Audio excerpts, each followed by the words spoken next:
నేనే జడ్జిని. వీళ్ళందరికి పోటీలు పెట్టి ఎవరు గొప్ప తేల్చేవాడిని. సిద్ధమా? సిద్ధం సిద్ధం.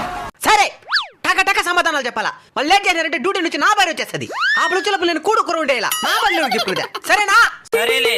సరే శ్రీదేవి గారు, మొదటి ప్రశ్న మీకే. శ్రీదేవి. ఆవిడ పేరు శ్రీదేవి. ఇంట్లో వాళ్ళు తెలియకుండా పెట్టేస్తున్నారు. వాళ్ళకి మాత్రం ఏం తెలుసు, పెద్ద అయితే ఇది మారుగా అవుతుందని.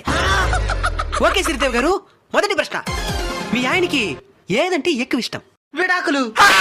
మీరు చెప్పకూడదు సమాధానం, మీ భార్య చెప్పాలా. ఇది వరకు లేట్ చేశారంటే నేను వెళ్ళిపోతాను. ఒక మగ మనిషికి ఇంట్లో ఎన్ని పనులు ఉంటాయా? సర్లే, నా భార్యని అడుగు. చెప్పండి శ్రీదేవి గారు, మీ ఆయనకి బాగా ఇష్టమైనది ఏది? మా ఆయనకి బైక్ అంటే చాలా ఇష్టం. సరే గిరి గారు, ఇప్పుడు మీరు సమాధానం చెప్పాలా. ఒకవేళ మీ ఆవిడ బైక్ అయితే మీరేమవుతారు? యాక్సిడెంట్ అవుతా. ఏమే భార్యని చంపేసి